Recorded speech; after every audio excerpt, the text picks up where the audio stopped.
सुंदरकांड पाठ हिंदी में। श्री गणेशाय नमः।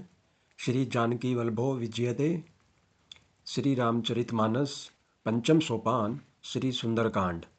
शांत सनातन अपरमेय निष्पाप मोक्ष रूप परम शांति देने वाले ब्रह्मा शंभु और शेष जी से निरंतर सेवित वेदांत के द्वारा जानने योग्य सर्वव्यापक देवताओं में सबसे बड़े माया से मनुष्य रूप में दिखने वाले समस्त पापों को हरने वाले करुणा की खान रघुकुल में श्रेष्ठ तथा राजाओं के शिरोमणि राम कहलाने वाले जगदीश्वर की मैं वंदना करता हूँ। हे रघुनाथ जी, मैं सत्य कहता हूँ और फिर आप सबके अंतरात्मा ही है कि मेरे हृदय में दूसरी कोई इच्छा नहीं है। हे रघुकुल श्रेष्ठ, मुझे अपनी पूर्ण भक्ति दीजिए और मेरे मन को काम आदि दोषों से रहित कीजिए। अतुल बल के धाम, सोने के पर्वत, सुमेरु के समान कांति युक्त शरीर वाले दैत्य रूपी वन को ध्वंस करने के लिए अग्नि रूप, ज्ञानियों में अग्रगण्य, संपूर्ण गुणों के निधान, वानरों के स्वामी श्री रघुनाथ जी के प्रिय भक्त पवन पुत्र श्री हनुमान जी को मैं प्रणाम करता हूँ। जाम्बवान के सुंदर वचन सुनकर हनुमान जी के हृदय को बहुत ही भाए। वे बोले, हे भाई, तुम लोग दुख सहकर कंदमूल फल खाकर तब तक मेरी राह देखना, जब तक मैं सीता जी को देखकर न आऊँ।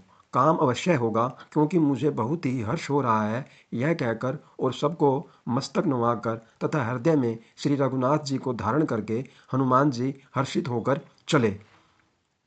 समुद्र के तीर पर एक सुंदर पर्वत था। हनुमान जी खेल से ही कूदकर उसके ऊपर जा चढ़े और बार बार श्री रघुवीर का स्मरण करके अत्यंत बलवान हनुमान जी उस पर से बड़े वेग से उछले। जिस पर्वत पर हनुमान जी पैर रखकर चले, वह तुरंत ही पाताल में धंस गया। जैसे श्री रघुनाथ जी का अमोघ बाण चलता है, उसी तरह हनुमान जी चले। समुद्र ने उन्हें श्री रघुनाथ जी का दूत समझकर मैनाक पर्वत से कहा कि हे मैनाक, तू इनकी थकावट दूर करने वाला हो। हनुमान जी ने उसे हाथ से छू दिया, फिर प्रणाम करके कहा, भाई, श्री रामचंद्र जी का काम किए बिना मुझे विश्राम कहाँ। देवताओं ने पवन पुत्र हनुमान जी को जाते हुए देखा। उनकी विशेष बल बुद्धि को जानने के लिए उन्होंने सुरसा नामक सर्पों की माता को भेजा। उसने आकर हनुमान जी से यह बात कही, आज देवताओं ने मुझे भोजन दिया है। यह वचन सुनकर पवन कुमार हनुमान जी ने कहा, श्री राम जी का कार्य करके मैं लौट आऊं और सीता जी की खबर प्रभु को सुना दूं, तब मैं आकर तुम्हारे मुंह में घुस जाऊंगा। हे माता, मैं सत्य कहता हूँ, अभी मुझे जाने दें। जब किसी भी उपाय से उसने जाने नहीं दिया, तब हनुमान जी ने कहा, तो फिर मुझे खा न ले। उसने योजना भर मुंह फैलाया। तब हनुमान जी ने अपने शरीर को उससे दूना बढ़ा लिया। उसने 16 योजन का मुख किया। हनुमान जी तुरंत ही 32 योजन के हो गए। जैसे जैसे सुरसा मुख का विस्तार बढ़ाती थी, हनुमान जी उसका दूना रूप दिखलाते थे। उसने 100 योजन 400 कोस का मुख किया। तब हनुमान जी ने बहुत ही छोटा रूप धारण कर लिया और उसके मुख में घुसकर फिर बाहर निकल आए और उसे सिर नवाकर विदा मांगने लगे। उसने कहा, मैं तुम्हारे बुद्धि बल का भेद पा लिया, जिसके लिए देवताओं ने मुझे भेजा था। तुम श्री रामचंद्र जी का सब कार्य करोगे, क्योंकि तुम बल बुद्धि के भंडार हैं। यह आशीर्वाद देकर वह चली गई। तब हनुमान जी हर्षित होकर चले। समुद्र में एक राक्षसी रहती थी। वह माया करके आकाश में उड़ते हुए पक्षियों को पकड़ लेती थी। आकाश में जो जीव जंतु उड़ा करते थे, वह जल में उनकी परछाई देखकर उस परछाई को पकड़ लेती थी, जिससे वे उड़ नहीं सकते थे और जल में गिर पड़ते थे। इस प्रकार वह सदा आकाश में उड़ने वाले जीवों को खाया करती थी। उसने वही छल हनुमान जी से भी किया। हनुमान जी ने तुरंत ही उसका कपट पहचान लिया। पवन पुत्र धीर बुद्धि वीर श्री हनुमान जी उसको मारकर समुद्र के पार गए। वहां जाकर उन्होंने वन की शोभा देखी। मधु पुष्परस के लोभ से भोरे गुंजार कर रहे थे। अनेकों प्रकार के वृक्ष फल फूल से शोभित हैं। पक्षी और पशुओं के समूह को देखकर तो वे मन में बहुत ही प्रसन्न हुए। सामने एक विशाल पर्वत देखकर हनुमान जी भय त्याग कर उस पर दौड़कर जा चढ़े। शिव जी कहते हैं, हे उमा, इसमें वानर हनुमान की कुछ बड़ाई नहीं है। यह प्रभु का प्रताप है जो काल को भी खा जाता है। पर्वत पर चढ़कर उन्होंने लंका देखी। बहुत ही बड़ा किला है, कुछ कहा नहीं जाता। वह अत्यंत ऊंचा है, उसके चारों ओर समुद्र है, सोने के परकोटे का परम प्रकाश हो रहा है। विचित्र मणियों से जड़ा हुआ सोने का परकोटा है, उसके अंदर बहुत से सुंदर सुंदर घर हैं, चौराहे, बाजार, सुंदर मार्ग और गलियां हैं। सुंदर नगर बहुत प्रकार से सजा हुआ है। हाथी, घोड़े, खच्चरों के समूह तथा पैदल और रथों के समूहों को कौन गिन सकता है। अनेक रूपों के राक्षसों के दल हैं, उनकी अत्यंत बलवती सेना वर्णन करते नहीं बनती। वन, बाग, उपवन, फुलवाड़ी, तालाब, कुएं और बावलियां सुशोभित हैं। मनुष्य, नाग, देवताओं और गंधर्वों की कन्याएं अपने सौंदर्य से मुनियों के भी मन को मोह लेती हैं। कहीं पर्वत के समान विशाल शरीर वाले बड़े ही बलवान पहलवान गरज रहे हैं। वे अनेकों अखाड़ों में बहुत प्रकार से भिड़ते और एक दूसरे को ललकारते हैं। भयंकर शरीर वाले करोड़ों योद्धा यत्न करके बड़ी सावधानी से नगर की चारों दिशाओं में सब ओर से रखवाली करते हैं। कहीं दुष्ट राक्षस भैंसों, मनुष्यों, गायों, गधों और बकरों को खा रहे हैं। तुलसीदास ने इनकी कथा इसलिए कुछ थोड़ी सी कही है कि ये निश्चय ही श्री रामचंद्र जी के बाण रूपी तीर्थ में शरीरों को त्याग कर परम गति पावेंगे। नगर के बहुसंख्यक रखवालों को देखकर हनुमान जी ने मन में विचार किया कि अत्यंत छोटा रूप धरूं और रात के समय नगर में प्रवेश करूं। हनुमान जी मच्छर के समान छोटा सा रूप धारण कर नर रूप से लीला करने वाले भगवान श्री रामचंद्र जी का स्मरण करके लंका को चले। लंका के द्वार पर लंकिनी नाम की एक राक्षसी रहती थी। वह बोली, मेरा निरादर करके बिना मुझसे पूछे कहाँ चला जा रहा है। हे मूर्ख, तूने मेरा भेद नहीं जाना। जहाँ तक चोर है वे सब मेरे आहार हैं। महाकपि हनुमान जी ने उसे एक घुसा मारा, जिससे वह खून की उल्टी करती हुई पृथ्वी पर लुढ़क पड़ी। वह लंकनी फिर अपने को संभाल कर उठी और डर के मारे हाथ जोड़कर विनती करने लगी। वह बोली, रावण को जब ब्रह्मा जी ने वर दिया था, तब चलते समय उन्होंने मुझे राक्षसों के विनाश की यह पहचान बता दी थी। जब तू बंदर के मारने से व्याकुल हो जाए, तब तू राक्षसों का संहार हुआ जान लेना। हे तात, मेरे बड़े पुण्य हैं जो मैं श्री रामचंद्र जी के दूत को नेत्रों से देख पाई। हे तात, स्वर्ग और मोक्ष के सब सुखों को तराजू के एक पलड़े में रखा जाए तो भी वे सब मिलकर दूसरे पलड़े पर रखे हुए उस सुख के बराबर नहीं हो सकते जो लव क्षण मात्र के सत्संग से होता है।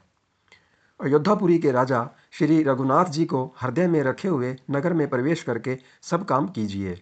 उसके लिए विष अमृत हो जाता है, शत्रु मित्रता करने लगते हैं, समुद्र गाय के खुर के बराबर हो जाता है, अग्नि में शीतलता आ जाती है, और हे गरुड़ जी, सुमेर पर्वत उसके लिए रज के समान हो जाता है, जिसे श्री रामचंद्र जी ने एक बार कृपा करके देख लिया।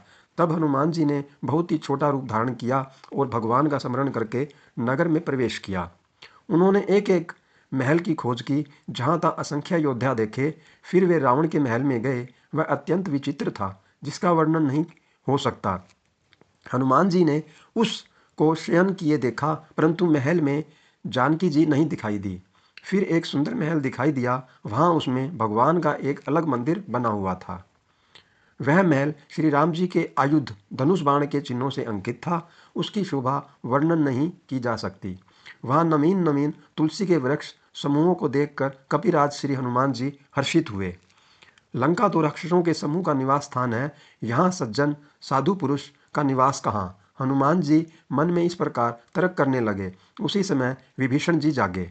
विभीषण जी ने राम नाम का स्मरण किया। हनुमान जी ने उन्हें सज्जन जाना और हृदय में हर्षित हुए। हनुमान जी ने विचार किया कि इनसे हट करके अपनी ओर से ही परिचय करूंगा, क्योंकि साधु से कार्य की हानि नहीं होती। ब्राह्मण का रूप धरकर हनुमान जी ने उन्हें वचन सुनाए। सुनते ही विभीषण जी उठकर वहां आए, प्रणाम करके कुशल पूछी और कहा कि हे ब्राह्मण देव, अपनी कथा समझाकर कहिए। क्या आप हरि भक्तों में से कोई हैं, क्योंकि आपको देखकर मेरे हृदय में अत्यंत प्रेम उमड़ रहा है। अथवा क्या आप दिनों से प्रेम करने वाले स्वयं श्री राम जी ही हैं, जो मुझे बड़भागी बनाने, घर बैठे दर्शन देकर कृतार्थ करने आए हैं।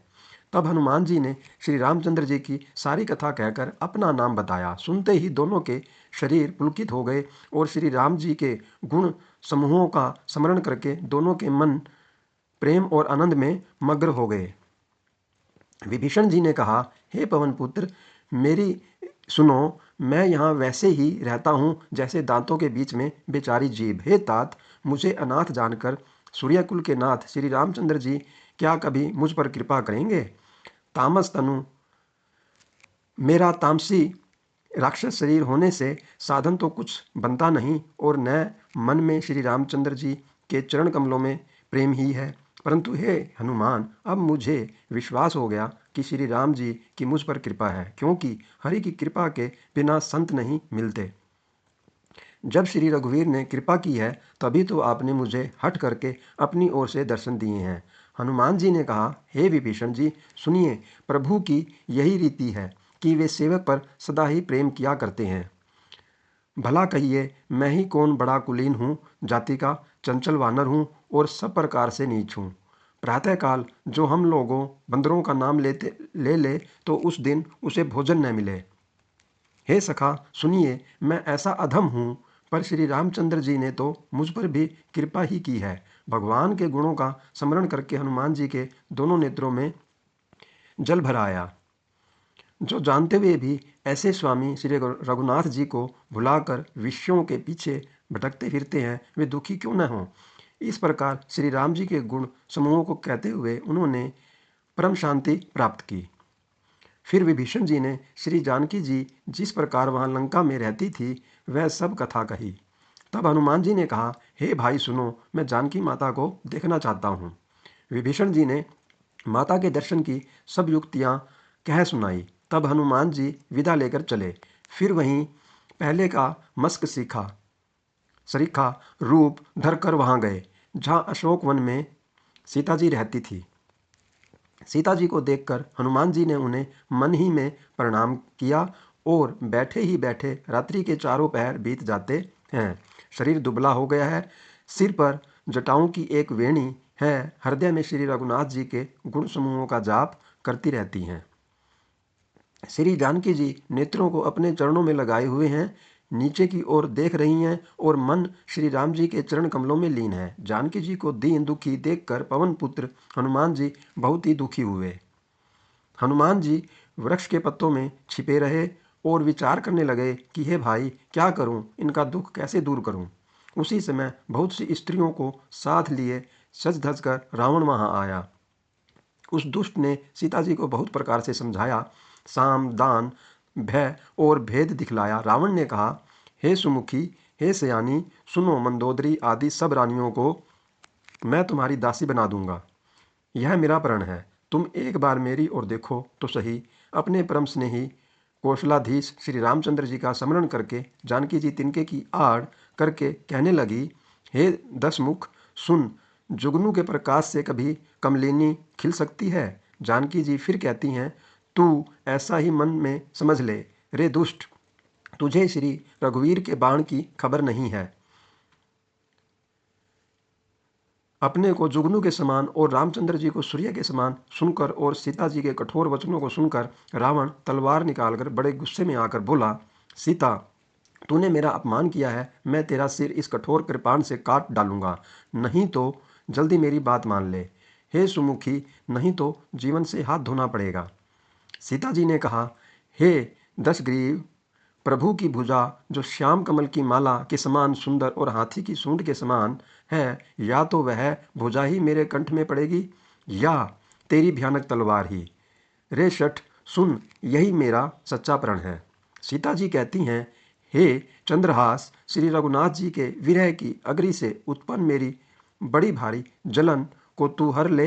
हे तलवार, तू शीतल, तीव्र और श्रेष्ठ धारा बहाती है, तू मेरे दुख के बोझ को हर ले। सीता जी के ये वचन सुनते ही वह मारने दौड़ा।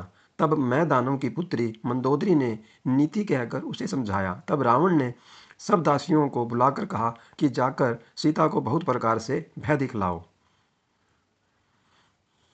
रावण घर चला गया। यहाँ राक्षसियों के समूह बहुत से बुरे रूप धरकर सीता जी को भय दिखलाने लगे। उनमें एक त्रिजटा नाम की राक्षसी थी। उसकी श्री रामचंद्र जी के चरणों में प्रीति थी और वह विवेक में निपुण थी। उसने सबों को बुलाकर अपना स्वप्न सुनाया और कहा, सीता जी की सेवा करके अपना कल्याण कर लो। स्वप्न एक बंदर ने लंका जला दी।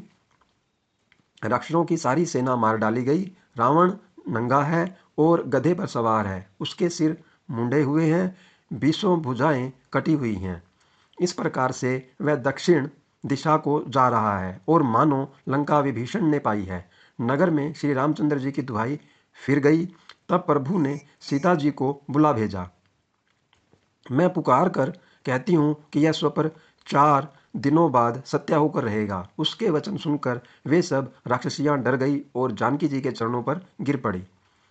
तब वे सब जहाँ तहाँ चली गई। सीता जी मन में सोच करने लगी कि 1 महीना बीत जाने पर नीच राक्षस रावण मुझे मारेगा। सीता जी हाथ जोड़कर त्रिजटा से बोली, हे माता, तू मेरी विपत्ति की संगिनी है। जल्दी कोई ऐसा उपाय कर जिससे मैं शरीर छोड़ सकूं। विरह असह्य हो चला है, अब यह सहा नहीं जाता। काठ लाकर चिता बनाकर सजा दे। हे माता, फिर उसमें आग लगा दे। हे सयानी, तुम मेरी प्रीति को सत्या कर दे। रावण की शूल के समान दुख देने वाली वाणी कानों से कौन सुने। सीता जी के वचन सुनकर त्रिजटा ने चरण पकड़कर उन्हें समझाया और प्रभु का प्रताप, बल और सुयश सुनाया। हे सुकुमारी, सुनो, रात्रि के समय आग नहीं मिलेगी। ऐसा कहकर वह अपने घर चली गई। सीता जी कहने लगी, विधाता ही विपरीत हो गया। न आग मिलेगी न पीड़ा मिटेगी। आकाश में अंगारे प्रकट दिखाई दे रहे हैं, पर पृथ्वी पर एक भी तारा नहीं आता।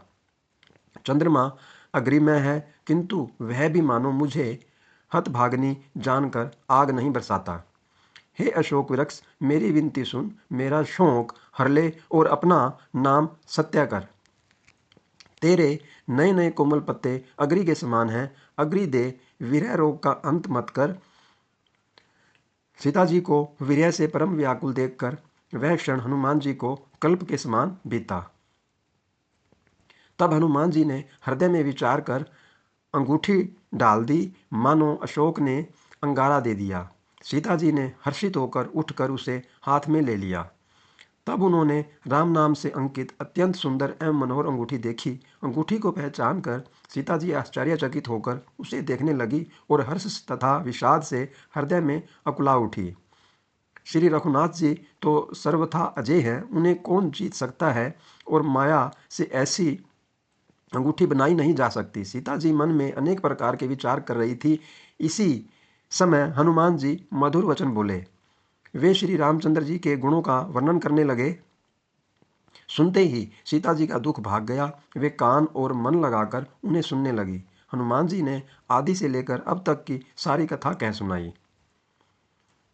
सीता जी बोली, जिसने कानों के लिए अमृत रूप यह सुंदर कथा कही, वह हे भाई प्रकट क्यों नहीं होता। तब हनुमान जी पास चले गए। उन्हें देखकर सीता जी फिर कर बैठ गई। उनके मन में आश्चर्य हुआ।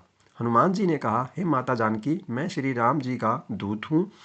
करुणा निधान की सच्ची शपथ करता हूँ। हे माता, यह अंगूठी मैं ही लाया हूँ। श्री राम जी ने मुझे आपके लिए यह सही दानी दी है। सीता जी ने पूछा, नर और वानर का संग कहो कैसे हुआ। तब हनुमान जी ने जैसे संग हुआ था वह सब कथा कही। हनुमान जी के प्रेम युक्त वचन सुनकर सीता जी के मन में विश्वास उत्पन्न हो गया। उन्होंने जान लिया कि यह मन, वचन और कर्म से कृपा सागर श्री रघुनाथ जी का दास है। भगवान का जन जानकर अत्यंत गाढ़ी प्रीति हो गई। नेत्रों में जल भर आया और शरीर अत्यंत पुलकित हो गया। सीता जी ने कहा, हे तात हनुमान, विरह सागर में डूबती हुई मुझको तुम जहाज हुए। मैं बलिहारी जाती हूँ। अब छोटे भाई लक्ष्मण जी सहित खर के शत्रु सुखधाम प्रभु का कुशल मंगल कहो। श्री रघुनाथ जी तो कोमल हृदय और कृपालु हैं, फिर हे हनुमान, उन्होंने किस कारण यह निष्ठुरता धारण कर ली है। सेवक को सुख देना उनकी स्वाभाविक बान है। वे श्री रघुनाथ जी क्या कभी मेरी भी याद करते हैं? हे तात, क्या कभी उनके कोमल सांवले अंगों को देखकर मेरे नेत्र शीतल होंगे? वचन नहीं निकलता, नेत्रों में जल भर कर आया। हाँ नाथ, आपने मुझे बिल्कुल ही भुला दिया। सीता जी को विरह से परम व्याकुल देखकर हनुमान जी कोमल और विनीत वचन बोले। हे माता, सुंदर कृपा के धाम प्रभु भाई लक्ष्मण जी के सहित कुशल हैं, परंतु आपके दुख से दुखी हैं। हे माता, मन में ग्लानि न मानिए। श्री रामचंद्र जी के हृदय में आपसे दूना प्रेम है। हे माता, अब धीरज धरकर श्री रघुनाथ जी का संदेश सुनिए। ऐसा कहकर हनुमान जी प्रेम से गदगद हो गए। उनके नेत्रों में जल भर आया। हनुमान जी बोले, श्री रामचंद्र जी ने कहा है कि हे सीते, तुम्हारे वियोग में मेरे लिए सभी पदार्थ प्रतिकूल हो गए हैं। वृक्षों के नए नए कोमल पत्ते मानो अग्नि के समान, रात्रि काल रात्रि के समान, चंद्रमा सूर्य के समान और कमलों के वन भालों के वन के समान हो गए हैं। मेघ मानो खोलता हुआ तेल बरसाते हैं। जो हित करने वाले थे वे ही अब पीड़ा देने लगे हैं। त्रिविध त्रिविध वायु सांप के श्वास के समान हो गई है। मन का दुख कह डालने से भी कुछ घट जाता है, पर कहूँ किससे? यह दुख कोई जानता नहीं। है प्रिय, मेरे और तेरे प्रेम का तत्व एक मेरा मन ही जानता है, और वह मन सदा तेरे ही पास रहता है। बस मेरे प्रेम का सार इतने में ही समझ ले। प्रभु का संदेश सुनते ही जानकी जी प्रेम में मग्न हो गई। उन्हें शरीर की सुध न रही। हनुमान जी ने कहा, हे माता, हृदय में धैर्य धारण करो और सेवकों को सुख देने वाले श्री राम जी का स्मरण करो। श्री रघुनाथ जी की प्रभुता को हृदय में लाओ और मेरे वचन सुनकर कायरता छोड़ दो। राक्षसों के समूह पतंगों के समान और श्री रघुनाथ जी के बाण अग्नि के समान है। हे माता, हृदय में धैर्य धारण करो और राक्षसों को जला ही समझो। श्री रामचंद्र जी ने यदि खबर पाई होती तो वे विलंब न करते। हे जानकी जी, रामबाण रूपी सूर्य के उदय होने पर राक्षसों की सेना रूपी अंधकार कहाँ रह सकता है? हे माता, मैं आपको अभी यहाँ से लिवा जाऊं, पर श्री रामचंद्र जी की शपथ है, मुझे प्रभु की आज्ञा नहीं है। हे माता, कुछ दिन और धीरज धरो। श्री रामचंद्र जी वानरों सहित यहाँ आएंगे और राक्षसों को मारकर आपको ले जाएंगे। नारद आदि तीनों लोकों में उनका यश गाएंगे। सीता जी ने कहा, हे पुत्र, सब वानर तुम्हारे ही समान होंगे। राक्षस तो बड़े बलवान योद्धा हैं, अतः मेरे हृदय में बड़ा भारी संदेह होता है। यह सुनकर हनुमान जी ने अपना शरीर प्रकट किया। सोने के पर्वत सुमेरु के आकार का शरीर था, जो युद्ध में शत्रुओं के हृदय में भय उत्पन्न करने वाला अत्यंत बलवान और वीर था। तब सीता जी के मन में विश्वास हुआ। हनुमान जी ने फिर छोटा रूप धारण कर लिया। हे माता, सुनो, वानरों में बहुत बल बुद्धि नहीं होती, परंतु प्रभु के प्रताप से बहुत छोटा सर्प भी गरुड़ को खा सकता है। भक्ति, प्रताप, तेज और बल से सनी हुई हनुमान जी की वाणी सुनकर सीता जी के मन में संतोष हुआ। उन्होंने श्री राम जी के प्रिय जानकर हनुमान जी को आशीर्वाद दिया कि हे तात, तुम बल और शील के निधान हो। हे पुत्र, तुम अजर अमर और गुणों के खजाने हो। श्री रघुनाथ जी तुम पर बहुत कृपा करें, प्रभु कृपा करें। ऐसा कानों से सुनते ही हनुमान जी पूर्ण प्रेम में मग्न हो गए। हनुमान जी ने बार बार सीता जी के चरणों में सिर नवाया और फिर हाथ जोड़कर कहा, हे माता, अब मैं कृतार्थ हो गया। आपका आशीर्वाद अमोघ है, यह बात प्रसिद्ध है। हे माता, सुनो, सुंदर फल वाले वृक्षों को देखकर मुझे बड़ी ही भूख लग आई है। हे बेटा सुनो, बड़े भारी योद्धा राक्षस इस वन की रखवाली करते हैं। हनुमान जी ने कहा, हे माता, यदि आप मन में सुख माने, प्रसन्न होकर आज्ञा दे, तो मुझे उनका भय तो बिल्कुल नहीं है। हनुमान जी को बुद्धि और बल में निपुण देखकर जानकी जी ने कहा, जाओ हे तात, श्री रघुनाथ जी के चरणों को हृदय में धारण करके मीठे फल खाओ। वे सीता जी को सिर नवाकर चले और बाग में घुस गए। फल खाए और वृक्षों को तोड़ने लगे। वहाँ बहुत से योद्धा रखवाले थे। उनमें से कुछ को मार डाला और कुछ ने जाकर रावण से पुकार की और कहा, हे नाथ, एक बड़ा भारी बंदर आया है। उसने अशोक वाटिका उजाड़ डाली, फल खाए वृक्षों को उखाड़ डाला और रखवालों को मसल मसल कर जमीन पर डाल दिया। यह सुनकर रावण ने बहुत से योद्धा भेजे। उन्हें देखकर हनुमान जी ने गर्जना की। हनुमान जी ने सब राक्षसों को मार डाला।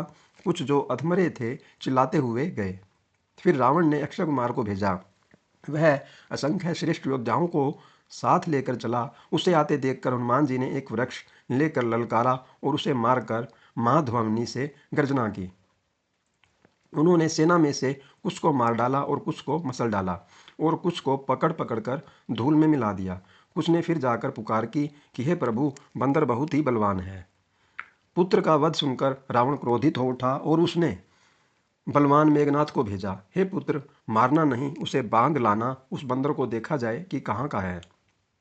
इंद्र को जीतने वाला अतुलनीय योद्धा मेघनाथ चला। भाई का मारा जाना सुन उसे क्रोध हो आया। हनुमान जी ने देखा कि अब की भयानक योद्धा आया है, तब वे कटक कर गरजे और दौड़े। उन्होंने एक बहुत बड़ा वृक्ष उखाड़ लिया और लंकेश्वर रावण के पुत्र मेघनाथ को बिना रथ का कर दिया। उसके साथ जो बड़े बड़े योद्धा थे उनको पकड़ पकड़ कर हनुमान जी अपने शरीर से मसलने लगे। उन सबको मारकर फिर मेघनाथ से लड़ने लगे, मानो दो गजराज भिड़ गए हों। हनुमान जी उसे एक घुसा मारकर वृक्ष पर जा चढ़े। उसको क्षण भर के लिए मूर्छा आ गई। फिर उठकर उसने बहुत माया रची, परंतु पवन के पुत्र उससे जीते नहीं जाते। अंत में उसने ब्रह्मास्त्र का संधान किया।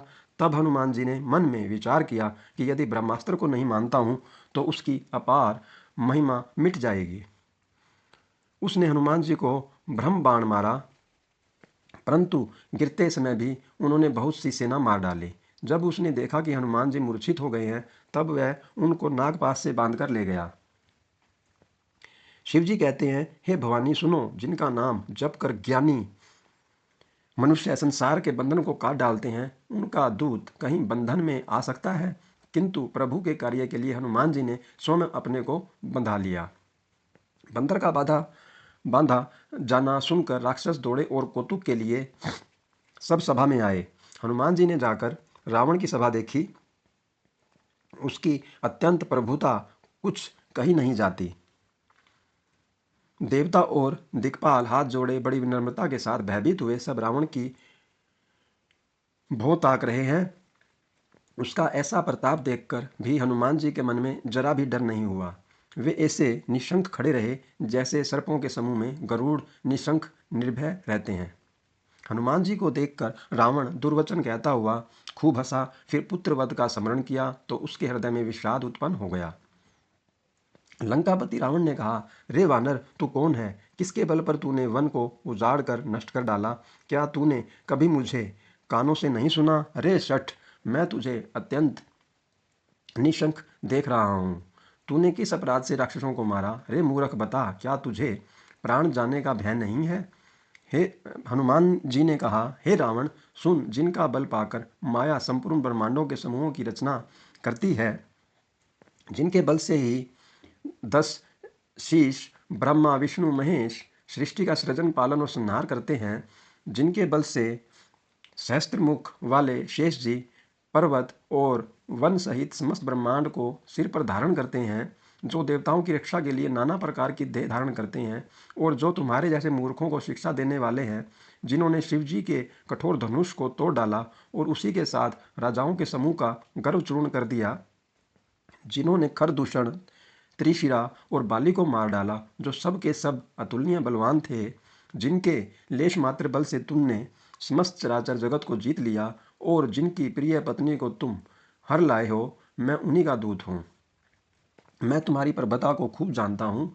सहस्त्रबाहु से तुम्हारी लड़ाई हुई थी और बाली से युद्ध करके तुमने यश प्राप्त किया था। हनुमान जी के वचन सुनकर रावण ने हंसकर बात टाल दी। हे राक्षसों के स्वामी, मुझे भूख लगी थी, इसलिए मैंने फल खाए और वानर स्वभाव के कारण वृक्ष तोड़े। हे निशाचरों के मालिक, देह सबको परम प्रिय है। कुमार्ग पर चलने वाले दुष्ट राक्षस जब मुझे मारने लगे, तब जिन्होंने मुझे मारा उनको मैंने भी मारा। उस पर तुम्हारे पुत्र ने मुझको बांध लिया, किंतु मुझे अपने बांधे जाने की कुछ भी लज्जा नहीं है। मैं तो अपने प्रभु का कार्य करना चाहता हूँ। हे रावण, मैं हाथ जोड़कर तुमसे विनती करता हूँ, तुम अभिमान छोड़कर मेरी सीख सुनो। तुम अपने पवित्र कुल का विचार करके देखो और भ्रम को छोड़कर भक्त भयहारी भगवान को भजो। जो देवता राक्षस और समस्त चराचर को खा जाता है, वह काल भी जिनके डर से अत्यंत डरता है, उनसे कदापि वैर न करो और मेरे कहने से जानकी जी को दे दो। खर के शत्रु श्री रघुनाथ जी शरणागतों के रक्षक और दया के समुद्र हैं। शरण जाने पर प्रभु तुम्हारा अपराध भुलाकर तुम्हें अपनी शरण में रख लेंगे। तुम श्री राम जी के चरण कमलों को हृदय में धारण करो और लंका का अचल राज्य करो। ऋषि पुलत्स्य जी का यश निर्मल चंद्रमा के समान है, उस चंद्रमा में तुम कलंक न बनो। राम नाम के बिना वाणी शोभा नहीं पाती।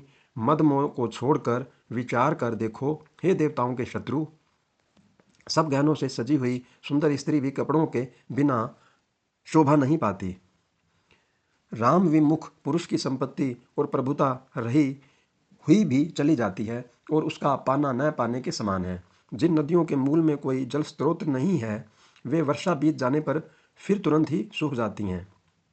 हे रावण सुनो, मैं प्रतिज्ञा करके कहता हूँ कि राम विमुख की रक्षा करने वाला कोई भी नहीं है। हजारों शंकर, विष्णु और ब्रह्मा भी श्री राम जी के साथ द्रोह करने वाले तुमको नहीं बचा सकते। मोह ही जिनका मूल है, ऐसे अज्ञान जनित बहुत पीड़ा देने वाले तम रूप अभिमान का त्याग कर दो और रघुकुल के स्वामी कृपा के समुद्र भगवान श्री रामचंद्र जी का भजन करो। यद्यपि हनुमान जी ने भक्ति, ज्ञान, वैराग्य और नीति से सनी हुई बहुत ही हित की वाणी कही, तो भी वह महान अभिमानी रावण बहुत हंसकर बोला कि हमें यह बंदर बड़ा ज्ञानी गुरु मिला।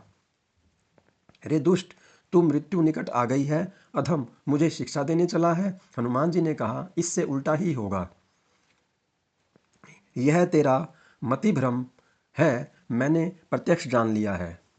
हनुमान जी के वचन सुनकर वह बहुत ही कुपित हो गया। अरे, इस मूर्ख का प्राण शीघ्र ही क्यों नहीं हर लेते। सुनते ही राक्षस उन्हें मारने दौड़े। उसी समय मंत्रियों के साथ विभीषण जी वहां आ पहुंचे। उन्होंने सिर नवाकर और बहुत विनय करके रावण से कहा कि दूत को मारना नहीं चाहिए, यह नीति के विरुद्ध है। हे गोसाई, कोई दूसरा दंड दिया जाए। सबने कहा, भाई यह सलाह उत्तम है। यह सुनते ही रावण हंसकर बोला, अच्छा तो बंदर को अंग भंग करके भेज दिया जाए। मैं सबको समझा कर कहता हूँ कि बंदर की ममता पूंछ पर होती है, अतः तेल में कपड़ा डुबोकर उसे इसकी पूंछ में बांधकर फिर आग लगा दो। जब बिना पूंछ का यह बंदर वहां जाएगा, तब यह मूर्ख अपने मालिक को साथ ले आएगा, जिनकी इसने बहुत बढ़ाई की है। मैं जरा उनकी प्रभुता तो देखूं। यह वचन सुनते ही हनुमान जी मन में मुस्कुराए। मैं जान गया सरस्वती जी इसे ऐसी बुद्धि देने में सहायक हुई हैं। रावण के वचन सुनकर मूर्ख राक्षस वही तैयारी करने लगे। पूंछ के लपेटने में इतना कपड़ा और घी तेल लगा कि नगर में कपड़ा, घी और तेल नहीं रह गया। हनुमान जी ने ऐसा खेल किया कि पूंछ बढ़ गई, लंबी हो गई। नगरवासी लोग तमाशा देखने आए। वे हनुमान जी की अत्यंत बड़ी हुई पूंछ को पैर से ठोकर मारते हैं और उनकी हंसी करते हैं। ढोल बजते हैं, सब लोग तालियां पीटते हैं। हनुमान जी को नगर में फिराकर फिर पूंछ में आग लगा दी। अग्नि को जलते हुए देखकर हनुमान जी तुरंत ही बहुत छोटे रूप में हो गए। बंदर से निकलकर वे सोने की अटारियों पर जा चढ़े। उनको देखकर राक्षसों की स्त्रियां भयभीत हो गई। उस समय भगवान की प्रेरणा से 49 पवन चलने लगे। हनुमान जी अट्ठास करके गरजे और बढ़कर आकाश से जा लगे। देह बड़ी विशाल परंतु बहुत ही हल्की है। वे दौड़कर एक महल से दूसरे महल पर चढ़ जाते हैं। नगर जल रहा है, लोग बेहाल हो गए हैं। आग की करोड़ों भयंकर लपटें झपट रही हैं। हाय बप्पा, हाय मैया, इस अवसर पर हमें कौन बचाएगा। चारों ओर यही पुकार सुनाई पड़ रही है। हमने तो पहले ही कहा था कि यह वानर नहीं है, वानर का रूप धरे कोई देवता है। साधु के अपमान का यह फल है कि नगर अनाथ के नगर की तरह जल रहा है। हनुमान जी ने एक ही क्षण में सारा नगर जला डाला, एक विभीषण का घर नहीं जलाया। शिव जी कहते हैं, हे पार्वती, जिन्होंने अग्नि को बनाया, हनुमान जी उन्हीं के दूत हैं। इसी कारण वे अग्नि से नहीं जले। हनुमान जी ने उलट पलट कर एक ओर से दूसरी ओर तक सारी लंका जला दी। फिर वे समुद्र में कूद पड़े। पूंछ बुझाकर थकावट दूर करके और फिर छोटा सा रूप धारण कर हनुमान जी श्री जानकी जी के सामने हाथ जोड़कर जा खड़े हुए। हनुमान जी ने कहा, हे माता, मुझे कोई पहचान दीजिए जैसे श्री रघुनाथ जी ने मुझे दिया था। तब सीता जी ने चूड़ामणि उतार कर दी। हनुमान जी ने उसको हर्षपूर्वक ले लिया।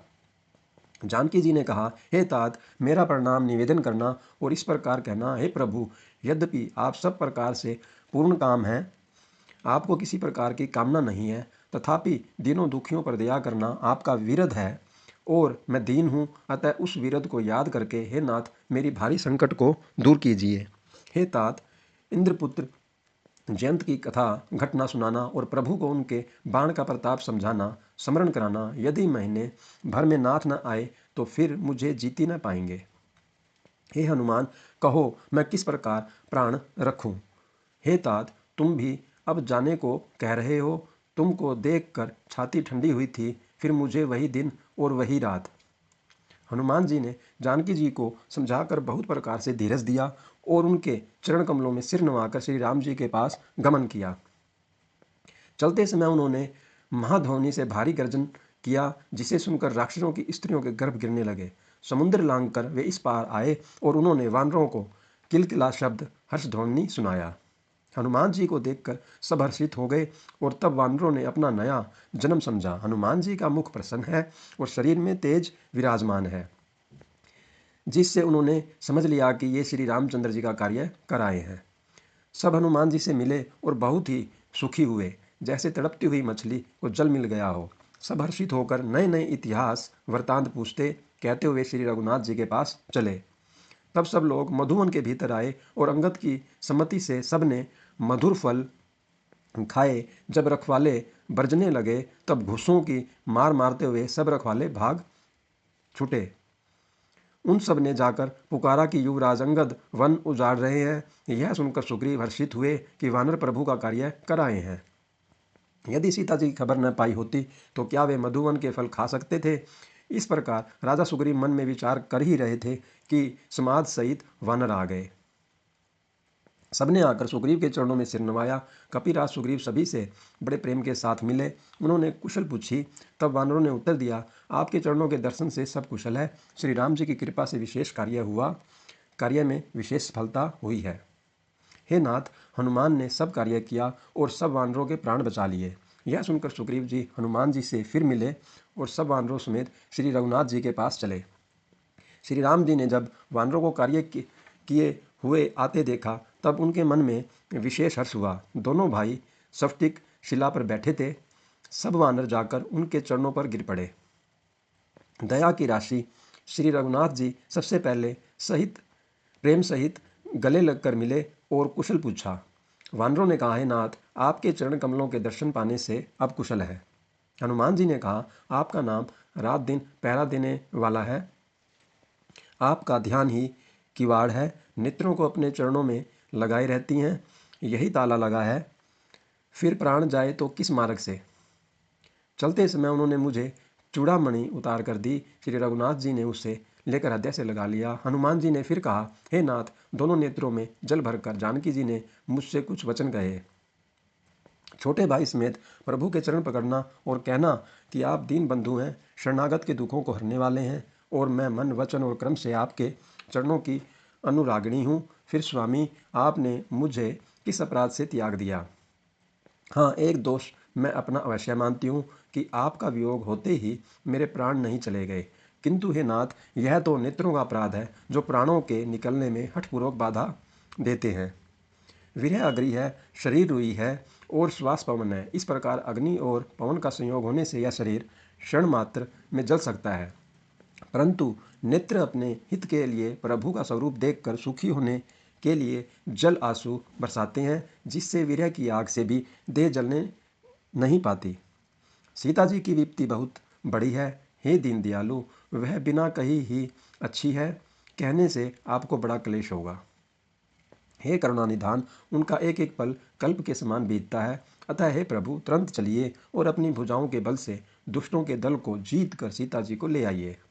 सीता जी का दुख सुनकर सुख के धाम प्रभु के कमल नेत्रों में जल भर आया और वह बोले, मन वचन और शरीर से जिसे मेरी ही गति, मेरा ही आश्रय है, उसे क्या स्वप्न में भी विपत्ति हो सकती है।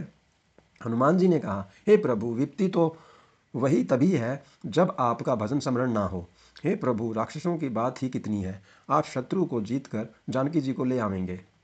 भगवान कहने लगे, हे हनुमान, सुन, तेरे समान मेरा उपकारी देवता, मनुष्य अथवा मुनि कोई भी शरीरधारी नहीं है। मैं तेरा प्रत्युपकार बदले में उपकार तो क्या करूं?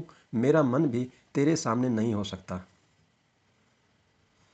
हे पुत्र, सुन, मैंने मन में विचार करके देख लिया कि मैं तुझसे उरण नहीं हो सकता। देवताओं के रक्षक प्रभु बार बार हनुमान जी की को देख रहे हैं। नेत्रों में प्रेमाश्रुओं का जल भरा है और शरीर अत्यंत पुलकित है। प्रभु के वचन सुनकर और उनके प्रसन्न मुख तथा पुलकित अंगों को देखकर हनुमान जी हर्षित हो गए और प्रेम में विकल होकर, हे भगवान, मेरी रक्षा करो कहते हुए श्री राम जी के चरणों में गिर पड़े। प्रभु उनको बार बार उठाना चाहते हैं, परंतु प्रेम में डूबे हुए हनुमान जी को चरणों से उठाना सुहाता नहीं। प्रभु का कर्ण कमल हनुमान जी के सिर पर है। उस स्थिति का स्मरण करके शिव जी प्रेम मगन हो गए। फिर मन को सावधान करके शंकर जी अत्यंत सुंदर कथा कहने लगे। हनुमान जी को उठाकर प्रभु ने हृदय से लगाया और हाथ पकड़कर अत्यंत निकट बैठा लिया। हे हनुमान, बताओ तो, रावण के द्वारा सुरक्षित लंका और उसके बड़े बांके किले को तुमने किस तरह जलाया? हनुमान जी ने प्रभु को प्रसन्न जाना और वे अभिमान रहित वचन बोले। बंदर का बस यही बड़ा पुरुषार्थ है कि वह एक डाल से दूसरी डाल पर चला जाता है। मैंने जो समुद्र लांघकर सोने का नगर जलाया और राक्षस गण को मारकर अशोक वन को उजाड़ डाला, यह सब तो हे श्री रघुनाथ जी आप ही का प्रताप है। हे नाथ, इसमें मेरी प्रभुता बढ़ाई कुछ भी नहीं। हे प्रभु, जिस पर आप प्रसन्न हो उसके लिए कुछ भी कठिन नहीं है। आपके प्रभाव से रुई, जो स्वयं बहुत जल्दी जल जाने वाली वस्तु है, बड़वा नल को निश्चय ही जला सकती है, अर्थात असंभव भी संभव हो सकता है। हे नाथ, मुझे अत्यंत सुख देने वाली अपनी निश्चल भक्ति कृपा करके दीजिए। हनुमान जी की अत्यंत सरल वाणी सुनकर, हे भवानी, तब प्रभु श्री रामचंद्र जी ने ऐसा ही हो कहा। हे उमा, जिसने श्री राम जी का स्वभाव जान लिया उसे भजन छोड़कर दूसरी बात ही नहीं सुहाती। यह स्वामी सेवक का संवाद जिसके हृदय में आ गया वही श्री रघुनाथ जी के चरणों की भक्ति पा गया। प्रभु के वचन सुनकर वानरगण कहने लगे, कृपालु आनंद कंद श्री राम जी की जय हो, जय हो, जय हो। तब श्री रघुनाथ जी ने कपिराज सुग्रीव को बुलाया और कहा, चलने की तैयारी करो। अब विलंब किस कारण किया जाए, वानरों को तुरंत आज्ञा दो। यह लीला देखकर बहुत से फूल बरसाकर और हर्षित होकर देवता आकाश से अपने अपने लोक को चले। वानर राज सुग्रीव ने शीघ्र ही वानरों को बुलाया। सेनापतियों के समूह आ गए। वानर भालुओं के झुंड अनेक रंगों के हैं और उनमें अतुलनीय बल है। वे प्रभु के चरण कमलों में सिर नवाते हैं। महान बलवान रीछ और वानर गरज रहे हैं। श्री राम जी ने वानरों की सारी सेना देखी, तब कमल नेत्रों से कृपापूर्वक उनकी ओर दृष्टि डाली। राम कृपा का बल पाकर श्रेष्ठ वानर मानो पंख वाले बड़े पर्वत हो गए। तब श्री राम जी ने हर्षित होकर प्रस्थान किया। अनेक सुंदर और शुभ शकुन हुए, जिनकी कीर्ति सब मंगलों से पूर्ण है। उनके प्रस्थान के समय शकुन होना यह नीति है। प्रभु का प्रस्थान जानकी जी ने भी जान लिया। उनके बाएं अंग फड़क फड़क कर मानो कह देते थे कि श्री राम जी आ रहे हैं। जोई जोई जानकी जी को जो जो शकुन होते थे वही वही रावण के लिए अपशकुन हुए। सेना चली, उसका वर्णन कौन कर सकता है। असंख्य वानर और भालू गर्जना कर रहे हैं। नखी जिनके शस्त्र हैं वे इच्छा अनुसार चलने वाले रीछ वानर पर्वतों और वृक्षों को धारण किए कोई आकाश मार्ग से और कोई पृथ्वी पर चले जा रहे हैं। वे सिंह के समान गर्जना कर रहे हैं। दिशाओं के हाथी विचलित होकर चिंगाड़ रहे हैं। दिशाओं के हाथी चिंगाड़ने लगे, पृथ्वी डोलने लगी, पर्वत चंचल हो गए और समुद्र खलबला उठे। गंधर्व देवता मुनि नाग किन्नर सबके सब मन में हर्षित हुए कि हमारे दुख टल गए। अनेकों करोड़ भयानक वानर योद्धा कटकटा रहे हैं और करोड़ों ही दौड़ रहे हैं। प्रबल प्रताप कौशलनाथ श्री रामचंद्र की जय हो, ऐसा पुकारते हुए वे उनके गुण समूहों को गा रहे हैं। उदार सर्पराज शेष जी भी सेना का बोझ नहीं सह सकते। वे बार बार मोहित हो जाते हैं और पुनः पुनः कच्छप की कठोर पीठ को दांतों से पकड़ते हैं। ऐसा करते हैं करते गड़ाकर कच्छप की पीठ पर लकीर सी खींचते हुए वे कैसे शोभा दे रहे हैं, मानो श्री रामचंद्र जी की सुंदर प्रस्थान यात्रा को परम सुहावनी जानकर उसकी अचल पवित्र कथा को सरफराज शेष जी कच्छप की पीठ पर लिख रहे हों। इस प्रकार कृपा निधान श्री रामचंद्र जी समुद्र तट पर जा उतरे। अनेकों रीछ वानर वीर जहां तहां फल खाने लगे। वहां श्रीलंका में जब से हनुमान जी लंका को जलाकर गए तब से राक्षस भयभीत रहने लगे। अपने अपने घरों में सब विचार करते हैं कि अब राक्षस कुल की रक्षा का कोई उपाय नहीं है। जिसके दूत का बल वर्णन नहीं किया जा सकता, उसके स्वयं नगर में आने पर कोई कौन भलाई है। हम लोगों की बड़ी बुरी दशा होगी। दूतियों से नगरवासियों के वचन सुनकर मंदोदरी बहुत ही व्याकुल हो गई। वह एकांत में हाथ जोड़कर पति रावण के चरणों लगी और नीति रस में पगी हुई वाणी बोली, हे प्रियतम, श्री हरि से विरोध छोड़ दीजिए। मेरे कहने को अत्यंत ही हितकर जानकर हृदय में धारण कीजिए। जिनके दूत की करने का विचार करते हुए ही स्मरण आते ही राक्षसों की स्त्रियों के गर्भ गिर जाते हैं, हे प्यारे स्वामी, यदि भला चाहते हैं तो अपने मंत्री को बुलाकर उसके साथ उनकी स्त्री को भेज दीजिए। सीता आपके कुल रूपी कमलों के वन को दुख देने वाली जाड़े की रात्रि के समान आई है। हे नाथ सुनिए, सीता को दिए लौटाए बिना शंभु और ब्रह्म के किए भी आपका भला नहीं हो सकता। श्री राम जी के बाण सर्पों के समूह के समान हैं और राक्षसों के समूह मेंढक के समान। जब तक वे इन्हें ग्रस नहीं लेते तब तक हट छोड़कर उपाय कर लीजिए। मूर्ख और जगत प्रसिद्ध अभिमानी रावण कानों से उसकी वाणी सुनकर खूब हंसा। स्त्रियों का स्वभाव सचमुच ही बहुत डरपोक होता है। मंगल में भी भय करती हो। तुम्हारा मन बहुत ही कच्चा है। यदि वानरों की सेना आवेगी तो बेचारे राक्षस उसे खाकर अपना जीवन निर्वाह करेंगे। लोकपाल भी जिसके डर से कांपते हैं, उसकी स्त्री डरती है। यह बड़ी हंसी की बात है। रावण ने ऐसा कहकर हंसकर उसे हृदय से लगा लिया और ममता बढ़ाकर वह सभा में चला गया। मंदोदरी हृदय में चिंता करने लगी कि पति पर विधाता प्रतिकूल हो गए। ज्यों ही वह सभा में जाकर बैठा, उसने ऐसी खबर पाई कि शत्रु की सारी सेना समुद्र के उस पार आ गई है। उसने मंत्रियों से पूछा कि उचित सलाह कहिए, अब क्या करना चाहिए। तब वे सब हंसे और बोले कि चुप किए रहिए, इसमें सलाह की कौन सी बात है। आपने देवताओं और राक्षसों को जीत लिया, तब तो कुछ श्रम ही नहीं हुआ, फिर मनुष्य और वानर किस गिनती में है।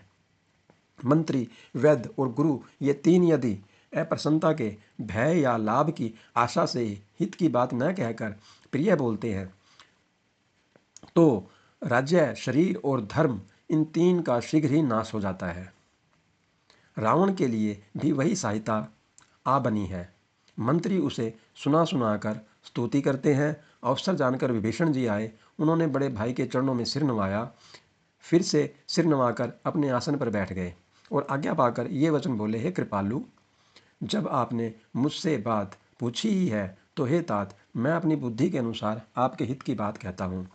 जो मनुष्य अपना कल्याण, सुंदर यश, सुबुद्धि, शुभ गति और नाना प्रकार के सुख चाहता हो, वह हे स्वामी पर स्त्री के ललाट को चौथ के चंद्रमा की तरह त्याग दे। अर्थात जैसे लोग चौथ के चंद्रमा को नहीं देखते, उसी प्रकार पर स्त्री का मुख ही न देखें। 14 भुवनों का एक ही स्वामी हो, वह भी जीवों से वैर करके ठहर नहीं सकता, नष्ट हो जाता है। जो मनुष्य गुणों का समुद्र और चतुर हो, उसे चाहे थोड़ा भी लोभ क्यों न हो, तो भी कोई भला नहीं कहता। हे नाथ, काम, क्रोध, मद और लोभ ये सब नरक के रास्ते हैं। इन सब को छोड़कर श्री रामचंद्र जी को भजिए, जिन्हें सत्पुरुष भजते हैं। हे तात, राम मनुष्यों के ही राजा नहीं है, वे समस्त लोगों के स्वामी और काल के भी काल हैं। वे संपूर्ण ऐश्वर्य, यश, श्री, धर्म, वैराग्य एवं ज्ञान के भंडार भगवान हैं। वे निरामय, विकार रहित, अजन्मे, व्यापक, अजय, अनादि और अनंत ब्रह्म हैं। उन कृपा के समुद्र भगवान ने पृथ्वी, ब्रह्म, गो और देवताओं का हित करने के लिए ही मनुष्य शरीर धारण किया है। हे भाई सुनिए, वे सेवकों को आनंद देने वाले, दुष्टों के समूह का नाश करने वाले और वेद तथा धर्म की रक्षा करने वाले हैं। वैर त्याग कर उन्हें मस्तक नवाइए। वे श्री रघुनाथ जी शरणागत का दुख नाश करने वाले हैं। हे नाथ, उन प्रभु सर्वेश्वर को जानकी जी दे दीजिए और बिना ही कारण स्नेह करने वाले श्री राम जी को भजिए। जिसे संपूर्ण जगत से द्रोह करने का पाप लगा है, शरण जाने पर प्रभु उसका भी त्याग नहीं करते। जिनका नाम तीनों तापों का नाश करने वाला है, वे ही प्रभु भगवान मनुष्य रूप में प्रकट हुए हैं। हे रावण, हृदय में यह समझ लीजिए। हे दस शीश, मैं बार बार आपके चरणों लगता हूँ और विनती करता हूँ कि मान मोह और मद को त्याग कर आप कौशलपति श्री राम जी का भजन कीजिए। मनु पुलत्स्य जी ने अपने शिष्य के हाथ यह बात कहला भेजी है।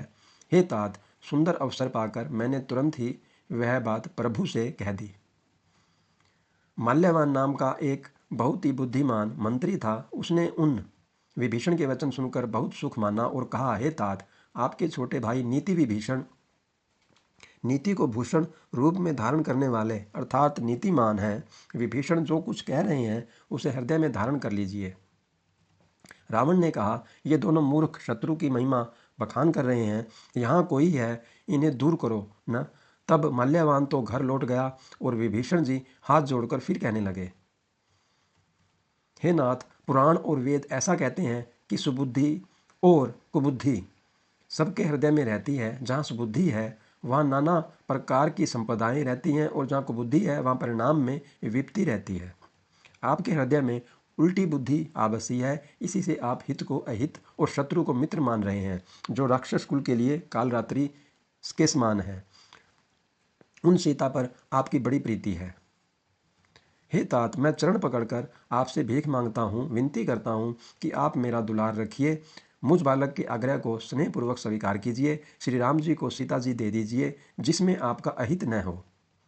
विभीषण ने पंडितों, पुराणों और वेदों द्वारा सम्मत अनुमोदित वाणी से नीति बखान कर कही, पर उसे सुनते ही रावण क्रोधित हो उठा और बोला कि रे दुष्ट, अब मृत्यु तेरे निकट आ गई है।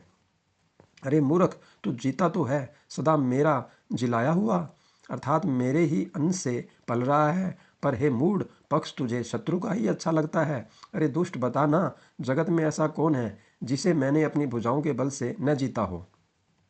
मेरे नगर में रहकर प्रेम करता है तपस्वियों पर। मूर्ख, उन्हीं से जा मिल और उन्हीं को नीति बता। ऐसा कहकर रावण ने उन्हें लात मारी, परंतु छोटे भाई विभीषण ने मारने पर भी बार बार उसके चरण ही पकड़े। शिवजी कहते हैं, हे उमा, संत की यही बढ़ाई महिमा है कि वह बुराई करने पर भी बुराई करने वाले की भलाई ही करते हैं। विभीषण जी ने कहा, आप मेरे पिता के समान हैं, मुझे मारा सो तो अच्छा ही किया, परंतु हे नाथ, आपका भला श्री राम जी को भजने में ही है। इतना कहकर विभीषण अपने मंत्रियों को साथ लेकर आकाश मार्ग में गए और सबको सुनाकर वे ऐसा कहने लगे, श्री राम जी सत्य संकल्प एवं सर्व समर्थ प्रभु हैं और हे रावण, तुम्हारी सभा काल के वश है। अतः मैं अब श्री रघुवीर की शरण जाता हूँ, मुझे दोष न देना। ऐसा कहकर विभीषण जी ज्यों ही चले त्यों ही सब राक्षस आयुहीन हो गए। उनकी मृत्यु निश्चित हो गई। शिवजी कहते हैं, हे भवानी, साधु का अपमान तुरंत ही संपूर्ण कल्याण की हानि नाश कर देता है। रावण ने जिस क्षण विभीषण को त्यागा, उसी क्षण वह भागा वैभव ऐश्वर्य से हीन हो गया। विभीषण जी हर्षित होकर मन में अनेकों मनोरथ करते हुए श्री रघुनाथ जी के पास चले। वे सोचते जाते हैं थे, मैं जाकर भगवान के कोमल और लाल वर्ण के सुंदर चरण कमलों के दर्शन करूंगा, जो सेवकों को सुख देने वाले हैं, जिन चरणों का स्पर्श पाकर ऋषि पत्नी अहल्या तर गई और जो दंडक वन को पवित्र करने वाले हैं, जिन चरणों को जानकी जी ने हृदय में धारण कर रखा है, जो कपट मृग के साथ पृथ्वी पर उसे पकड़ने को दौड़े थे और जो चरण कमल साक्षात शिवजी के हृदय रूपी सरोवर में विराजते हैं, मेरा अहोभाग्य है कि उन्हीं को आज मैं देखूंगा। जिन चरणों की पादुकाओं में भरत जी ने अपना मन लगा रखा है, आज मैं उन्हीं चरणों को अभी जाकर इन नेत्रों से देखूंगा। इस प्रकार प्रेम सहित विचार करते हुए वे शीघ्र ही समुद्र के इस पार, जिधर श्री रामचंद्र जी की सेना थी, आ गए। वानरों ने विभीषण को आता देख तो उन्होंने जाना कि शत्रु का कोई खास दूत है। उन्हें ठहरा कर वे सुग्रीव के पास आए और उनको सब समाचार कह सुनाए। सुग्रीव ने श्री राम जी के पास जाकर कहा, हे रघुनाथ जी, सुनिए, रावण का भाई आपसे मिलने आया है। प्रभु श्री राम ने कहा, हे मित्र, तुम क्या समझते हो, तुम्हारी क्या राय है। वानर राज सुग्रीव ने कहा, हे महाराज सुनिए, राक्षसों की माया जानी नहीं जाती। यह इच्छानुसार रूप बदलने वाला छली न जाने किस कारण आया है, जान पड़ता है। यह मूर्ख हमारा भेद लेने आया है, इसलिए मुझे तो यही अच्छा लगता है कि इसे बांध रखा जाए। श्री राम जी ने कहा, हे मित्र, तुमने नीति तो अच्छी विचारी, परंतु मेरा प्रण तो है शरणागत के भय को हर लेना।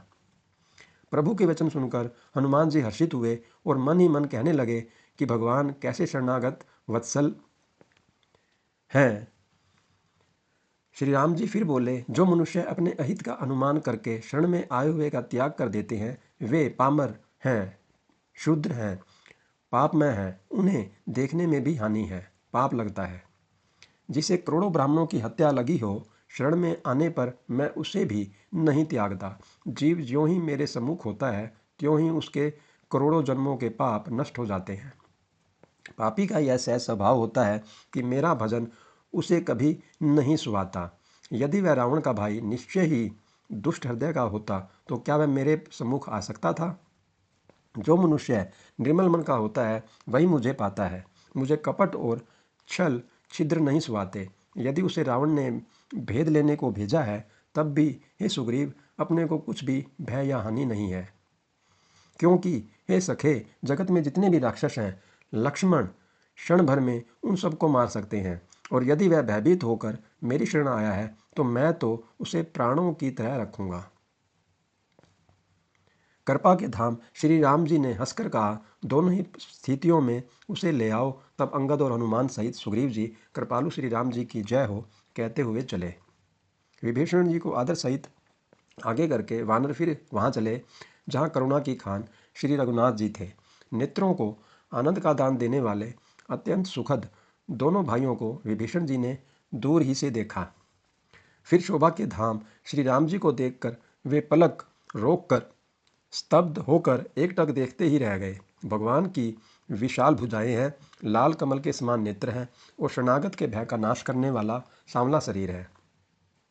सिंह के से कंधे हैं, विशाल वक्षस्थल अत्यंत शोभा दे रहा है। असंख्य कामदेवों के मन को मोहित करने वाला मुख है। भगवान के स्वरूप को देखकर विभीषण जी के नेत्रों में जल भर आया और शरीर अत्यंत पुलकित हो गया। फिर मन में धीरज धरकर उन्होंने कोमल वचन कहे, हे नाथ, मैं दशमुख रावण का भाई हूँ। हे देवताओं के रक्षक, मेरा जन्म राक्षस कुल में हुआ है। मेरा तामसी शरीर है, स्वभाव से ही मुझे पाप प्रिय है, जैसे उल्लू को अंधकार पर सहज स्नेह होता है। मैं कानों से आपका सुयश सुनकर आया हूँ कि प्रभु भव के भय का नाश करने वाले हैं। हे दुखियों के दुख दूर करने वाले और शरणागत को सुख देने वाले श्री रघुवीर, मेरी रक्षा कीजिए, रक्षा कीजिए। प्रभु ने उन्हें ऐसा कहकर दंडवत करते देखा तो वे अत्यंत हर्षित होकर तुरंत उठे। विभीषण जी के दीन वचन सुनने पर प्रभु के मन को बहुत ही भाए। उन्होंने अपनी विशाल भुजाओं से पकड़कर उनको हृदय से लगा लिया। छोटे भाई लक्ष्मण जी सहित गले मिलकर उनको अपने पास बिठाकर श्री राम जी भक्तों के भय को हरने वाले वचन बोले, हे लंकेश, परिवार सहित अपनी कुशल कहो, तुम्हारा निवास बुरी जगह पर है। दिन रात दुष्टों की मंडली में बसते हो। हे सखे, तुम्हारा धर्म किस प्रकार निभता है, मैं तुम्हारी सब रीति जानता हूँ। तुम अत्यंत नीतिपूर्ण हो, तुम्हें अनीति नहीं सुहाती। हे तात, नरक में रहना वरन अच्छा है, परंतु विधाता दुष्ट का संग न दे। विभीषण जी ने कहा, हे रघुनाथ जी, अब आपके चरणों का दर्शन कर कुशल से हूँ, जो आपने अपना सेवक जानकर मुझ पर दया की है। तब तक जीव की कुशल नहीं और न स्वप्न में भी उसके मन को शांति है, जब तक वह शौक के घर काम को छोड़कर श्री राम को नहीं भजता। लोभ, मोह, मत्सर, मद और मान आदि अनेकों दुष्ट तभी तक हृदय में बसते हैं जब तक कि धनुष बाण और कमर में तरकस धारण किए हुए श्री रघुनाथ जी हृदय में नहीं बसते। ममतापूर्ण अंधेरी रात है जो राग द्वेष रूपी उल्लुओं को सुख देने वाली है। वह तभी तक जीव के मन में बसती है जब तक प्रभु का प्रताप रूपी सूर्य उदय नहीं होता। हे श्री राम जी, आपके चरणारविंद के दर्शन कर अब मैं कुशल से हूँ। मेरे भारी भय मिट गए। हे कृपालु, आप जिस पर अनुकूल होते हैं उसे तीनों प्रकार के भवशूल, आध्यात्मिक, आधिदैविक और आधिभौतिक ताप नहीं व्यापते। मैं अत्यंत नीच स्वभाव का राक्षस हूँ। मैंने कभी शुभ आचरण नहीं किया, जिनका रूप मुनियों के भी ध्यान में नहीं आता, उन प्रभु ने स्वयं हर्षित होकर मुझे हृदय से लगा लिया। हे कृपा और सुख के पुंज श्री राम जी, मेरा अत्यंत असीम सौभाग्य है जो मैंने ब्रह्मा और विष्णु शिव जी के द्वारा सेवित युगल चरण कमलों को अपने नेत्रों से देखा। श्री राम जी ने कहा, हे सखा सुनो, मैं तुम्हें अपना स्वभाव कहता हूँ, जिसे काक भू शुंडी शिवजी और पार्वती जी भी जानती हैं। कोई मनुष्य संपूर्ण जड़ चेतन जगत का द्रोही हो, यदि वह भी भयभीत होकर मेरी शरण तक आ जाए और मद मोह तथा नाना प्रकार के छल कपट त्याग दे, तो मैं उसे बहुत शीघ्र साधु के समान कर देता हूँ।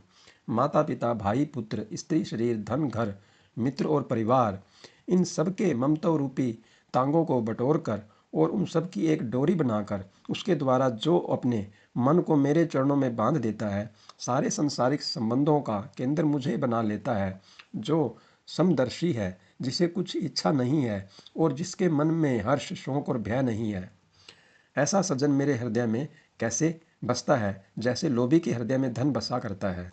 तुम सरीखे संत ही मुझे प्रिय हैं। मैं और किसी के निहोरे से देह धारण नहीं करता। जो सगुण भगवान के उपासक हैं, दूसरे के हित में लगे रहते हैं, नीति और नियमों में दृढ़ हैं और जिन्हें ब्राह्मणों के चरणों में प्रेम है, वे मनुष्य मेरे प्राणों के समान हैं। हे लंकापति सुनो, तुम्हारे अंदर उपयुक्त सब गुण हैं, इससे तुम मुझे अत्यंत ही प्रिय हो। श्री राम जी के वचन सुनकर सब वानरों के समूह कहने लगे, कृपा के समूह श्री राम जी की जय हो। प्रभु की वाणी सुनते हैं और उसे कानों के लिए अमृत जानकर विभीषण जी अघाते नहीं हैं। वे बार बार श्री राम जी के चरण कमलों को पकड़ते हैं। अपार प्रेम है, हृदय में समाता नहीं है। विभीषण जी ने कहा, हे देव, हे चराचर जगत के स्वामी, हे शरणागत के रक्षक, सबके हृदय के भीतर की जानने वाले, सुनिए, मेरे हृदय में पहले कुछ वासना थी, वह प्रभु के चरणों की प्रीति रूपी नदी में बह गई। अब तो हे कृपालु, शिवजी के मन को सदैव प्रिय लगने वाली अपनी पवित्र भक्ति मुझे दीजिए। ऐसा ही हो, कहकर रणधीर प्रभु श्री राम जी ने तुरंत ही समुद्र का जल मांगा और कहा, हे सखा, यद्यपि तुम्हारी इच्छा नहीं है, पर जगत में मेरा दर्शन अमोघ है, वह निष्फल नहीं जाता। ऐसा कहकर श्री राम जी ने उनको राजतिलक कर दिया। आकाश से पुष्पों की अपार वृष्टि हुई। श्री राम जी ने रावण की क्रोध रूपी अग्नि में, जो अपनी विभीषण की श्वास वचन रूपी पवन से प्रचंड हो रही थी, जलते हुए विभीषण को बचा लिया और उसे अखंड राज्य दिया। शिवजी ने जो संपत्ति रावण को 10 सिरों की बलि देने पर दी थी, वही संपत्ति श्री रघुनाथ जी ने विभीषण को बहुत सकुचते हुए दी।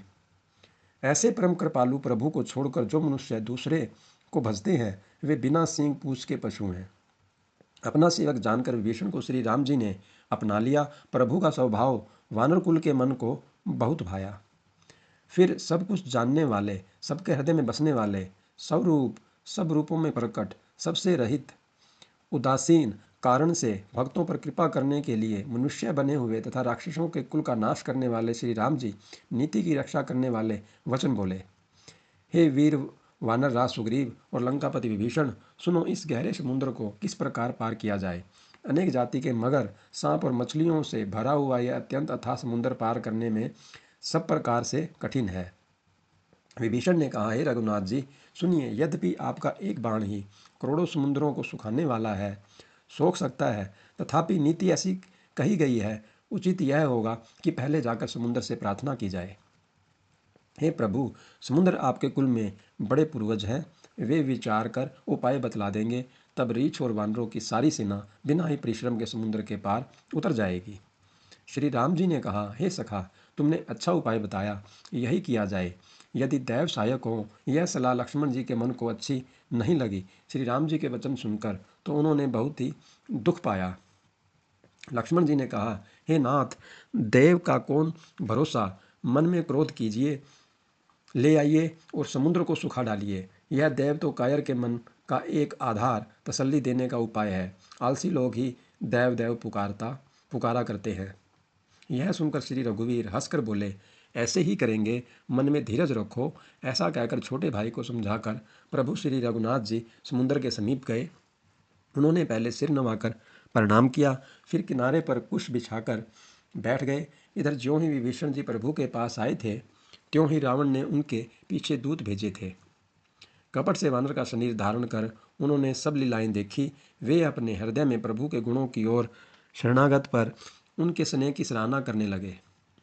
फिर वे प्रकट रूप में भी अत्यंत प्रेम के साथ श्री राम जी के स्वभाव की बड़ाई करने लगे और दुराव कपट वेश भूल गया। सब वानरों ने जाना कि ये शत्रु के दूत हैं और वे उन सबको बांधकर सुग्रीव के पास ले आए। सुग्रीव ने कहा, सब वानरों सुनो, राक्षसों के अंग भंग करके भेज दो। सुग्रीव के वचन सुनकर वानर दौड़े। दूतों को बांधकर उन्होंने सेना के चारों ओर घुमाया। वानर उन्हें बहुत तरह से मारने लगे। वे दीन होकर पुकारते थे, फिर भी वानरों ने उन्हें नहीं छोड़ा। तब दूतों ने पुकार कर कहा, जो हमारे नाक कान काटेगा उसे कौशलाधीश श्री राम जी की सौगंध है। यह सुनकर लक्ष्मण जी ने सबको निकट बुलाया। उन्हें बड़ी दया लगी। इससे हंसकर उन्होंने राक्षसों को तुरंत ही छुड़ा दिया और उनसे कहा, रावण के हाथ में यह चिट्ठी देना और कहना, हे कुल घातक, लक्ष्मण के शब्दों संदेशों को बांचो। फिर उस मूर्ख से जबानी यह मेरा उदार कृपा से भरा हुआ संदेश कहना कि सीता जी को देकर उनसे श्री राम जी से मिलो, नहीं तो तुम्हारा काल आ गया। लक्ष्मण जी के चरणों में मस्तक नवाकर श्री राम जी के गुणों की कथा वर्णन करते हुए दूत तुरंत ही चल दिए। श्री राम जी का यश कहते हुए वे लंका में आए और उन्होंने रावण के चरणों में सिर नवाए। दशमुख रावण ने हंसकर बात पूछी, अरे शुक, अपनी कुशल क्यों नहीं कहता? फिर उस विभीषण का समाचार सुना, मृत्यु जिसके अत्यंत निकट आ गई है। मूर्ख ने राज्य करते हुए लंका को त्याग दिया। अभागा अब जो का कीड़ा घुन बनेगा। जो के साथ जैसे घुन भी पीसा जाता है, वैसे ही नर वानरों के साथ वह भी मारा जाएगा। फिर भालू और वानरों की सेना का हाल कह, जो कठिन काल की प्रेरणा से यहाँ चली आई है और जिनके जीवन का रक्षक कोमलचित वाला बेचारा समुद्र बन गया है। उनके और राक्षसों के बीच में यदि समुद्र ना होता तो अब तक राक्षस उन्हें मारकर खा गए होते। फिर उन तपस्वियों की बात बता जिनके हृदय में मेरा बड़ा डर है। उनसे तेरी भेंट हुई या वे कानों से मेरा सुयश सुनकर ही लौट गए? शत्रु सेना का तेज और बल बताता क्यों नहीं? तेरा चित्त बहुत ही चकित हो रहा है। दूत ने कहा, हे नाथ, आपने जैसे कृपा करके पूछा है वैसे ही क्रोध छोड़कर मेरा कहना मानिए, मेरी बात पर विश्वास कीजिए। जब आपका छोटा भाई श्री राम जी से जाकर मिला, तब उसके पहुंचते ही श्री राम जी ने उसको राजतिलक कर दिया। हम रावण के दूत हैं, यह कानों से सुनकर वानरों ने हमें बांध कर बहुत कष्ट दिए, यहाँ तक कि वे हमारे नाक कान काटने लगे। श्री राम जी की शपथ दिलाने पर कहीं उन्होंने हमको छोड़ा। हे नाथ, आपने श्री राम की सेना पूछी, सो वह तो 100 करोड़ मुखों से भी वर्णन नहीं की जा सकती। अनेकों रंगों के भालू और वानरों की सेना है, जो भयंकर मुख वाले, विशाल शरीर वाले और भयानक है। जिसने नगर को जलाया और आपके पुत्र अक्षय कुमार को मारा, उसका बल तो सब वानरों में थोड़ा है। असंख्य नामों वाले बड़े ही कठोर और भयंकर योद्धा हैं। उनमें असंख्य हाथियों का बल है और वे बड़े ही विशाल हैं। द्विविध मयंद नील नल अंगद गद विकटास्य दधिमुख केसरी निषठ शठ और जाम्बवान, ये सभी बल की राशि हैं। ये सब वानर बल में सुग्रीव के समान हैं और इनके जैसे एक दो नहीं करोड़ों हैं। उन बहुत सौ को गिन ही कौन सकता है। श्री राम जी की कृपा से उनमें अतुलनीय बल है। वे तीनों लोगों को तृण के समान समझते हैं। हे दशग्रीव, मैंने कानों से ऐसा सुना है कि 18 पद तो अकेले वानरों के सेनापति हैं। हे नाथ, उन सेना में ऐसा कोई वानर नहीं है जो आपको रण में न जीत सके। सब के सब अत्यंत क्रोध से हाथ मींचते हैं, पर श्री रघुनाथ जी उन्हें आज्ञा नहीं देते। हम मछलियों और सांपों सहित समुद्र को सोख लेंगे, नहीं तो बड़े बड़े पर्वतों से उसे भरकर पाट देंगे और रावण को मसल कर धूल में मिला देंगे। सब वानर ऐसे ही वचन कह रहे हैं। सब सहज ही निडर हैं, इस प्रकार गरजते और डपटते हैं मानो लंका को निगल ही जाना चाहते हैं। सब वानर भालू सहज ही शूरवीर हैं, फिर उनके सिर पर प्रभु श्री राम जी हैं। हे रावण, वे संग्राम में करोड़ों कालों को जीत सकते हैं। श्री रामचंद्र जी के तेज बल और बुद्धि की अधिकता को लाखों शेष भी नहीं गा सकते। वे एक ही बाण से सैकड़ों समुद्रों को सुखा सकते हैं। परंतु नीति निपुण श्री राम जी ने आपके भाई से उपाय पूछा। उनके वचन सुनकर वे समुद्र से राह मांग रहे हैं। उनके मन में कृपा भी है, इसीलिए वे उसे सौंपते नहीं। दूत के ये वचन सुनते ही रावण खूब हंसा और बोला, जब ऐसी बुद्धि है तभी तो वानरों को सहायक बनाया है। स्वाभाविक ही डरपोक विभीषण के वचन को प्रमाण करके उन्होंने समुद्र से मचलना बाल अठ ठाना है। अरे मूर्ख, झूठी बड़ाई क्या करता है? बस मैंने शत्रु राम के बल और बुद्धि की था पाली। जिसके विभीषण जैसा डरपोक मंत्री हो, उसके लिए संसार में विजय और विभूति कहाँ? रावण के वचन सुनकर दूत का क्रोध बढ़ गया। उसने अवसर जानकर लक्ष्मण द्वारा दी गई पत्रिका निकाल ली और कहा, श्री राम जी के छोटे भाई लक्ष्मण ने यह पत्रिका दी है। हे नाथ, इसे बचवाकर छाती ठंडी कीजिए। रावण ने हंसकर उसे बाएं हाथ से लिया और मंत्री को बुलवाकर वह मूर्ख उसे बचाने लगा। पत्रिका में लिखा था, अरे मूर्ख, केवल बातों से ही मन को रिझाकर अपने कुल को नष्ट भ्रष्ट न कर। श्री राम जी से विरोध करके तू विष्णु, ब्रह्मा और महेश की शरण जाने पर भी नहीं बचेगा। या तो अभिमान छोड़कर अपने छोटे भाई विभीषण की भांति प्रभु के चरण कमलों का भ्रमर बन जा, अथवा रे दुष्ट, श्री राम जी के बाण रूपी अग्नि में परिवार सहित पतिंगा हो जा। पत्रिका सुनते ही रावण मन में भयभीत हो गया, परंतु मुख से मुस्कुराता हुआ वह सबको सुनाकर कहने लगा, जैसे कोई पृथ्वी पर पड़ा हुआ हाथ से आकाश को पकड़ने की चेष्टा करता हो, वैसे ही यह छोटा तपस्वी लक्ष्मण वागी विलास करता है, डींग हाँकता है। शुक दूत ने कहा, हे नाथ, अभिमानी स्वभाव को छोड़कर इस पत्र में लिखी सब बातों को सत्य समझिए। क्रोध छोड़कर मेरा वचन सुनिए। हे नाथ, श्री राम जी से वैर त्याग दीजिए। यद्यपि श्री रघुवीर समस्त लोकों के स्वामी हैं, पर उनका स्वभाव अत्यंत ही कोमल है। मिलते ही प्रभु आप पर कृपा करेंगे और आपका एक भी अपराध वे हृदय में नहीं रखेंगे। जानकी जी श्री रघुनाथ जी को दे दीजिए। हे प्रभु, इतना कहना मेरा कीजिए। जब उस दूत ने जानकी जी को देने के लिए कहा, तब दुष्ट रावण ने उसको लात मारी। वह भी विभीषण की भांति चरणों में सिर नवाकर वहीं चला जहाँ कृपा सागर श्री रघुनाथ जी थे। प्रणाम करके उसने अपनी कथा सुनाई और श्री राम जी की कृपा से अपनी गति पाई। शिव जी कहते हैं, हे भवानी, वह ज्ञानी मुनि था, अगस्त्य ऋषि के शाप से राक्षस हो गया था। बार बार श्री राम जी के चरणों की वंदना करके वह मुनि अपने आश्रम को चला गया। इधर 3 दिन बीत गए, किंतु जड़ समुद्र विनय नहीं मानता। तब श्री राम जी क्रोधित सहित बोले, बिना भय के प्रीति नहीं होती। हे लक्ष्मण, धनुष बाण लाओ, मैं अग्नि बाण से समुद्र को सोख डालूं। मूर्ख से विनय, कुटिल के साथ प्रीति, स्वाभाविक ही कंजूस से सुंदर नीति, उदारता का उपदेश, ममता में फंसे हुए मनुष्य से ज्ञान की कथा, अत्यंत लोभी से वैराग्य का वर्णन, क्रोधी से शम शांति की बात और कामी से भगवान की कथा, इनका वैसे ही फल होता है जैसा उसर में बीज बोने से होता है। अर्थात उसर में बीज बोने की भांति यह सब व्यर्थ जाता है। ऐसा कहकर श्री रघुनाथ जी ने धनुष चढ़ाया। यह मत लक्ष्मण जी के मन को बहुत अच्छा लगा। प्रभु ने भयानक अग्नि बाण संधान किया, जिससे समुद्र के हृदय के अंदर अग्नि की ज्वाला उठी। मगर सांप तथा मछलियों के समूह व्याकुल हो गए। जब समुद्र ने जीवों को जलते जाना, तब सोने के थाल में अनेक मणियों रत्नों को भरकर अभिमान छोड़कर वह ब्राह्मण के रूप में आया।